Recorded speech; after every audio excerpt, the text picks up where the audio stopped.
When revenge consumes someone, it can shatter lives in ways they never imagined. This story follows a man betrayed by his ex-wife's vicious plan, fighting to protect his daughter and rebuild from the ashes. My name's Chris, I'm 33, and I live in Boise, Idaho, where I've been a real estate agent for the last decade. I've got a 7-year-old daughter, Mia, who's the light of my life, and I'm 2 years out from a messy divorce with my ex-wife, Kelly. We share custody of Mia, which hasn't been easy, but I've tried to keep things civil for our daughter's sake. These days, I'm dating someone new, Emily, a kind-hearted schoolteacher who's been a breath of fresh air after years of tension. Life was finally starting to feel stable again.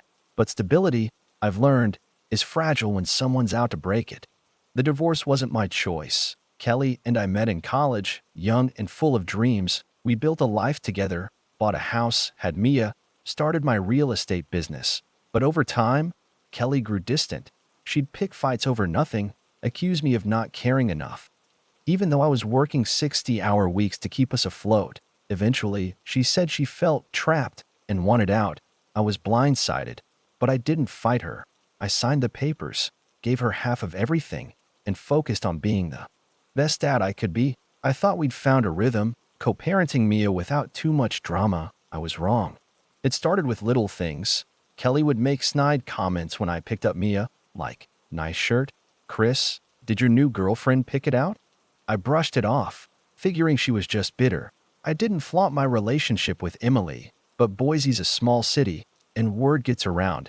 Emily and I had been together 6 months, and things were going well. She'd met Mia, and they got along great. I was careful not to rush things, but I could tell Kelly wasn't thrilled. Her texts got sharper, her drop-offs colder. I told myself it'd pass. People move on, right? Then came the night that changed everything. It was a Friday, and I was at a local bar with some industry folks after a long week. My business partner, Nate, was there. Nate and I had been friends since high school. He was the guy I trusted to have my back when I started my agency. We'd built it from nothing, late nights, cold calls, shaking hands at open houses. Nate was charismatic, the kind of guy who could sell sand in a desert, but he had a reckless streak, always chasing the next thrill. I ignored it, because he was good at his job and loyal, or so I thought. We were a few beers in when Nate started acting weird, like he was itching to say something. He leaned in, smirking, and said, "You know, Chris, your ex is a real firecracker." I froze, the bar noise faded, and all I could hear was my pulse. "What are you talking about?" I asked, keeping my voice steady. He laughed, like it was a joke, and said, "Kelly and me, man, been having some fun. She's got it out for you." But I'm not complaining. My stomach dropped. This wasn't just gossip. This was my ex-wife, the mother of my daughter, sleeping with my business partner to get back at me, and Nate was bragging about it, like he'd won some twisted game. I don't remember what I said next. I think I just got up and left, driving home. My hand shook on the wheel. Kelly's bitterness was one thing, but dragging Nate into it, putting my business, my livelihood, at risk, that was a new low. Worse, I kept thinking about Mia. How was I supposed to co-parent with someone who'd stooped this far? I didn't sleep that night. I just sat on my couch, staring at the wall, replaying Nate's words. By morning, I knew one thing. I wasn't going to let this destroy me, but I had no idea how deep the damage would go. The next morning, I woke up feeling like I'd been hit by a truck. Nate's words kept looping in my head, each one a fresh stab. Dash, Kelly and me, man, been having some fun. I wanted to believe it was a drunken lie, but Nate's smirk told me otherwise. My business, my life's work, was tangled up with this guy, and now my ex-wife was using him to get to me. I couldn't even process the betrayal fully. It was too big, too raw. All I knew was I had to protect two things: my daughter, Mia, and the company I'd poured my soul into. I called in sick to the office. I couldn't face Nate, not yet. Instead, I drove to a coffee shop on the edge of Boise, somewhere quiet where I could think, sipping black coffee. I tried to piece it together. Kelly had always been good at holding grudges. When we were married, she'd freeze me out for days over small slights, a missed dinner, a forgotten errand. But this, sleeping with my business partner to hurt me because I'd moved on with Emily, it was next level spite. And Nate, My friend since we were kids swapping Pokemon cards. How could he cross that line? I felt like an idiot for trusting either of them. My phone buzzed. It was Emily, checking in. You okay? You seemed off last night. I hadn't told her what happened at the bar. How do you even start that conversation? Hey, my ex is sleeping with my business partner to get revenge. I texted back that I was fine. Just needed a day to clear my head. Emily was patient, but I could tell she sensed something was wrong. I didn't want to drag her into this mess. Not yet. This was my fight. By noon, I was back home, staring at my laptop. Our real estate agency wasn't huge, but it was solid. Nate and I had 12 agents under us, a decent client list, and a reputation for closing deals. Splitting up the business would be a nightmare. He owned 40% of the company, and I'd have to buy him out or dissolve it entirely. Either way, it'd cost me money, time, maybe even clients. I thought about confronting him, but what would that solve? He'd already shown his true colors, and Kelly? I didn't even know where to begin with her. Mia was with her this week, and the thought of my daughter being around that kind of toxicity made my skin crawl. I decided to dig deeper. If Nate was reckless enough to brag about this, what else was he doing behind my back? I logged into our shared business accounts, something I hadn't done in months because I trusted him to handle the day-to-day. What I found made my blood run cold. Over the past 3 months, Nate had been funneling small amounts from our marketing budget to a personal account, not enough to raise red flags, but enough to add up. $8,000 total. There were also emails between him and a competitor, hinting at sharing client leads.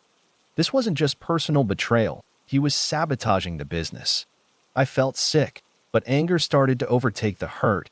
Kelly might have started this despite me, but Nate was playing his own game. I wasn't going to let them tank everything I'd built. I called my lawyer, Mark, a guy I'd known since college who specialized in small business law. I laid it all out: Nate's affair with Kelly, the missing money, the shady emails. Mark was calm but direct. You've got grounds to fire him for cause, but it'll be messy. Get proof.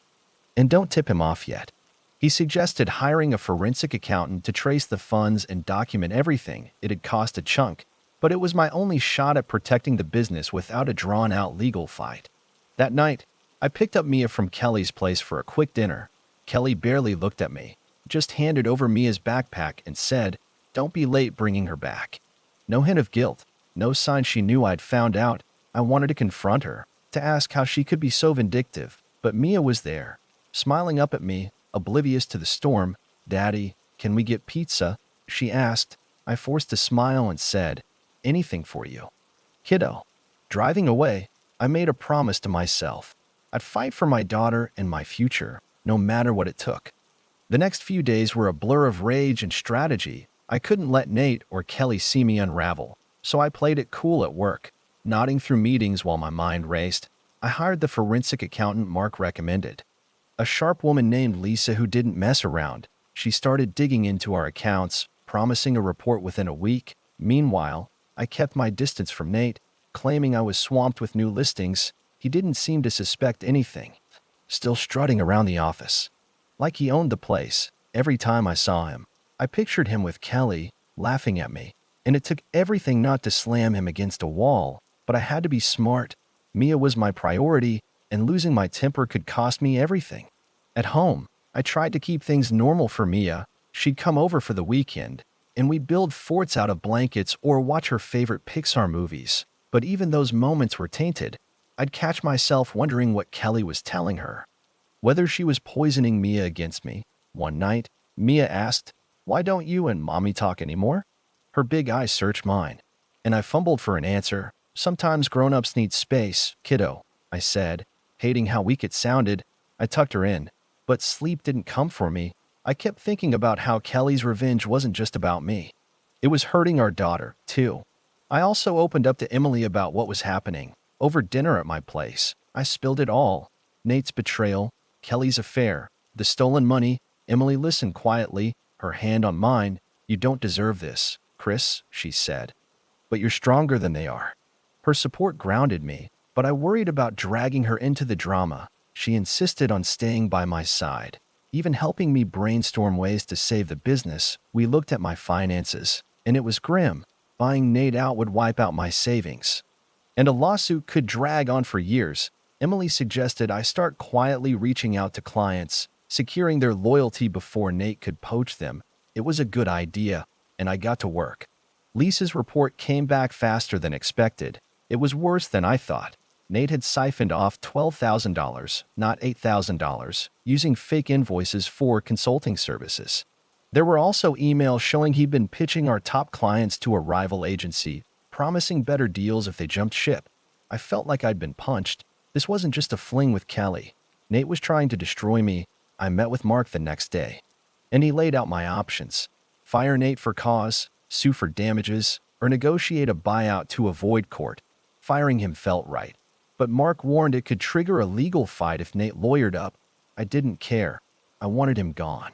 I started preparing. I met with our agents one by one to gauge their loyalty. Most were shocked when I hinted at Nate's behavior, promising to stick with me. I also called our biggest clients, assuring them I'd handle any transition smoothly. It was exhausting, but it gave me purpose. For the first time since that night at the bar, I felt like I was taking control. Still, Kelly loomed in the back of my mind. I hadn't confronted her yet, partly because I didn't trust myself to stay calm, partly because I didn't want Mia caught in the crossfire. But I knew I couldn't avoid her forever. She'd started texting me about changing our custody schedule, claiming she needed more flexibility. It felt like another power play, and I wasn't about to let her win. One evening, I was reviewing Lisa's report when my phone rang. It was Kelly. My heart pounded as I answered. "Chris, we need to talk," she said. Her voice clipped. "Mia's been asking questions, and I think we should adjust things." No mention of Nate, no hint of guilt. I gripped the phone, tempted to call her out right then. Instead, I said, "Fine, let's meet tomorrow." As I hung up, I realized this was it, the moment I'd have to face her. I didn't know what I'd say, but I knew one thing. I wasn't the same guy who'd left that bar, broken and blindsided. I was ready to fight. The meeting with Kelly was set for a coffee shop downtown, neutral ground. I got there early, nursing a latte and rehearsing what I'd say. When she walked in, I barely recognized her. She looked tired, her usual confidence replaced by something brittle. She sat down, avoiding my eyes, and started talking about Mia's schedule like nothing was wrong. "I need more weekends," she said. "Work's been hectic." I let her ramble, waiting for an opening. Finally, I couldn't hold it in. "Kelly, cut the crap. I know about you and Nate." Her face went pale, but she didn't deny it. Instead, she leaned back, crossing her arms. "So what, Chris? You moved on. Why can't I?" I kept my voice low, mindful of the other customers. "This isn't about moving on. You slept with my business partner to hurt me, and it's not just me. It's affecting Mia, our business, everything." She scoffed, but I saw a flicker of guilt. "You don't get to play victim," she said. "You left me to raise Mia while you built your empire." I was stunned. Was that how she saw it? I'd worked myself to the bone for our family, and she'd chosen to end the marriage. But arguing about the past wouldn't help. I leaned in. "Nate's stealing from the company. Kelly, did you know that?" Her eyes widened, and for the first time, she looked genuinely shaken. "You're lying," she whispered, but I could tell she wasn't sure. I laid out the evidence. Lisa's report, the fake invoices, the emails. Kelly's defiance crumbled as I spoke. She didn't know the full extent of Nate's scheming, and it showed. "I didn't sign up for that," she muttered, staring at her coffee. "I didn't buy her innocence. She'd started this fire, even if she didn't expect it to spread." I told her I was firing Nate and restructuring the business. "Stay out of my way," I said, "and think about what this is doing to Mia." She didn't respond, just grabbed her purse and left. Driving home, I felt a strange mix of relief and dread. I'd stood my ground, but the war wasn't over. Back at the office, I moved fast. I called a meeting with our agents and laid it all out. Nate had breached his contract, and I was terminating his partnership. I kept it professional, citing financial irregularities, without mentioning Kelly. Most of the team rallied behind me, but a few were skeptical, loyal to Nate's charm. I knew I'd have to work to keep them. That night, I served Nate with a termination notice. Citing the accountant's findings, he didn't take it well. He showed up at my house, banging on the door, yelling about fairness. I didn't open it, just called Mark to handle the legal side. Nate's threats didn't scare me anymore. He'd crossed too many lines. Emily was my rock through it all. She helped me draft emails to clients, reassuring them the agency was stable. We spent late nights crunching numbers, figuring out how to buy Nate's share without bankrupting me. It meant taking out a loan, but Emily believed in me. "You've got this," she'd say, squeezing my hand. Her faith kept me going, especially when doubt crept in. Mia, too, was a reminder of why I was fighting. She didn't know the details, but she sensed the tension. One night, she drew me a picture of us at the park, smiling under a rainbow. "For when you're sad, Daddy," she said. I nearly broke down.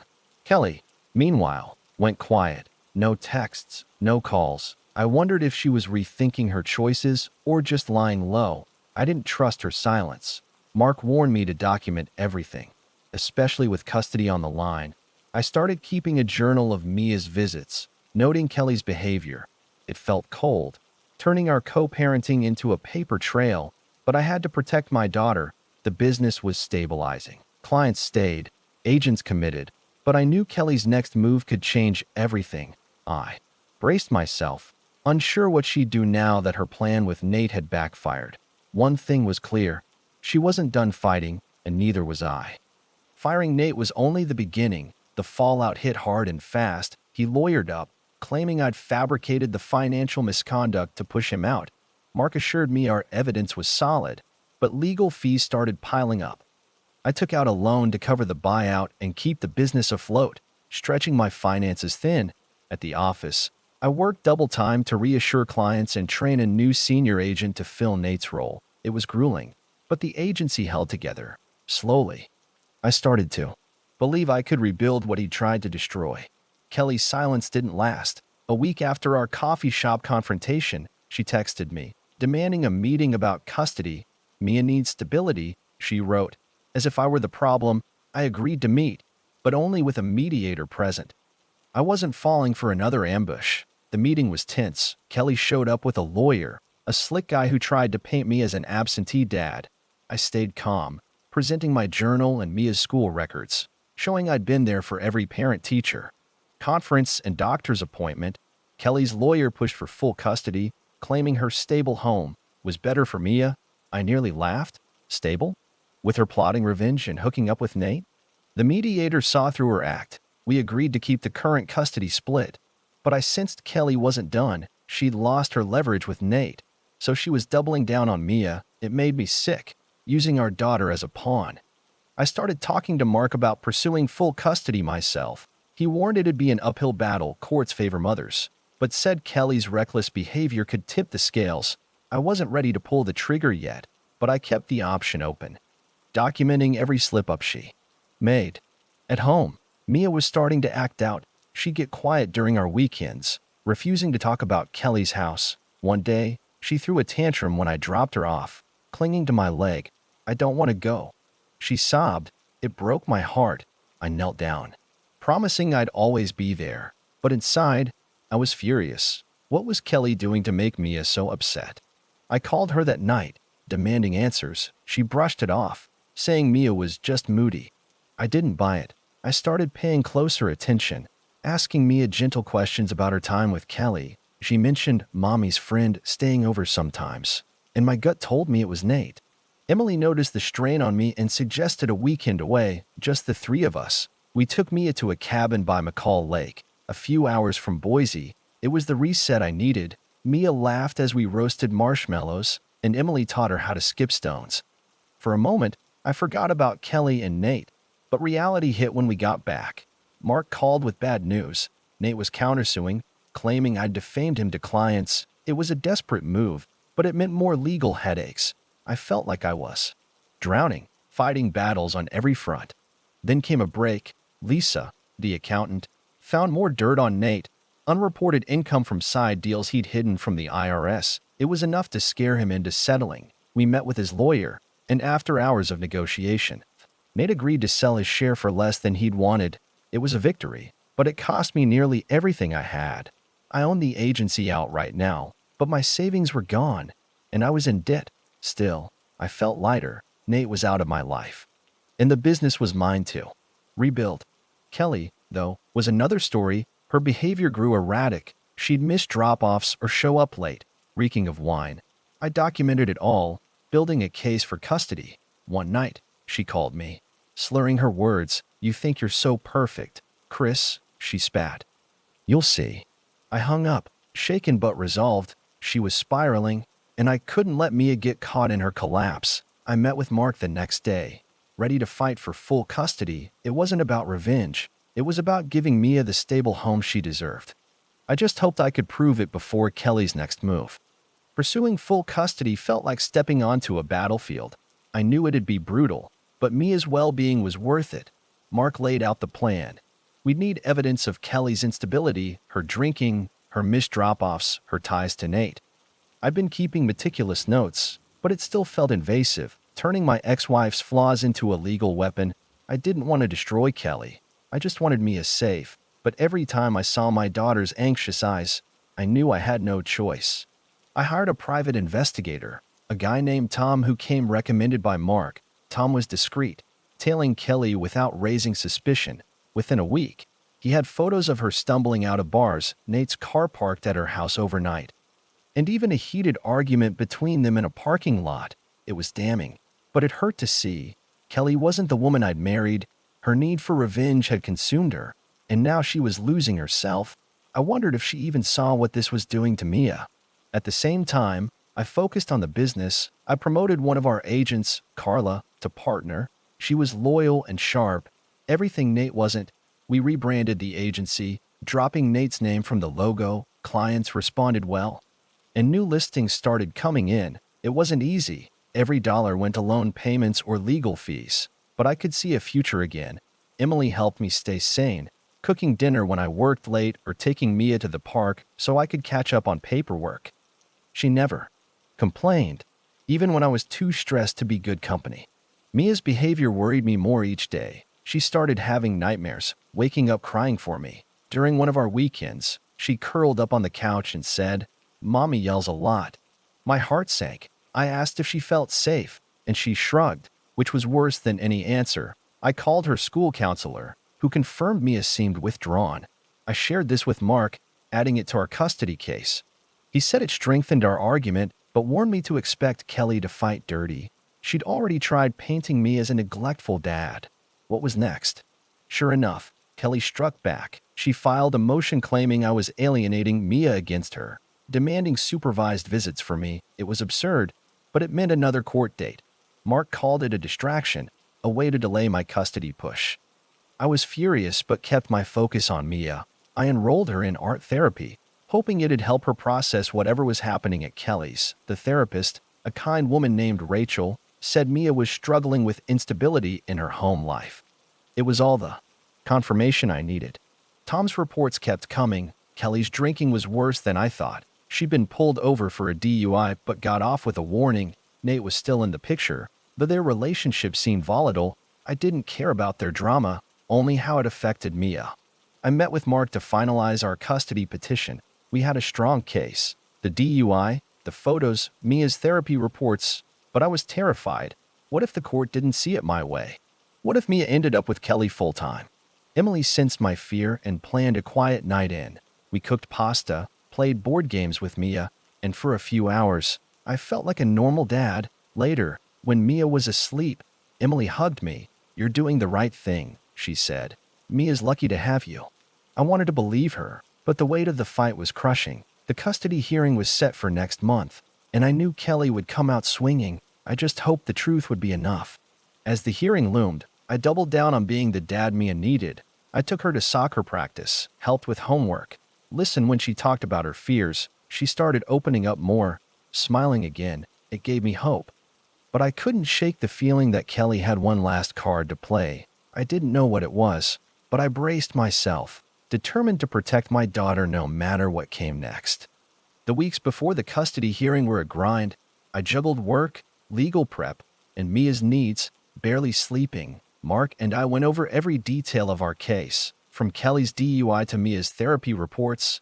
We had witnesses lined up, Rachel, the therapist, and Mia's teacher, who'd testify about Mia's struggles at Kelly's. Tom's photos and the accountant's evidence of Nate's misconduct painted a clear picture. Kelly's choices were reckless, and Mia was paying the price. Still, I was nervous. Courts don't take kids from mothers lightly, and Kelly's lawyer was good at spinning stories. Kelly didn't make it easy. She started showing up at Mia's school events, acting like the perfect mom in front of teachers. It was a performance.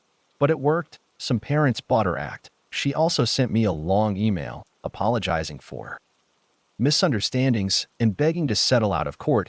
I didn't trust it. Mark agreed, saying it was a ploy to weaken my case. I responded politely but firmly, insisting we'd let the judge decide. I wasn't falling for her manipulation again. At work, things were looking up. Carla was killing it as partner, and we landed a big commercial deal that eased my financial strain. I paid off part of the loan, and the agency's reputation was stronger than ever. Clients trusted me, and the team was loyal. It felt like I'd clawed my way back from Nate's betrayal. Emily celebrated with me, bringing over a bottle of wine and cooking my favorite steak. "You're unstoppable," she said, grinning. I laughed, but deep down, I knew the custody fight could still break me. Mia was my anchor. She was doing better in therapy, drawing happier pictures and talking more about her feelings. One day, she gave me a bracelet she'd made at school, a string of blue beads. "It's for luck, Daddy," she said.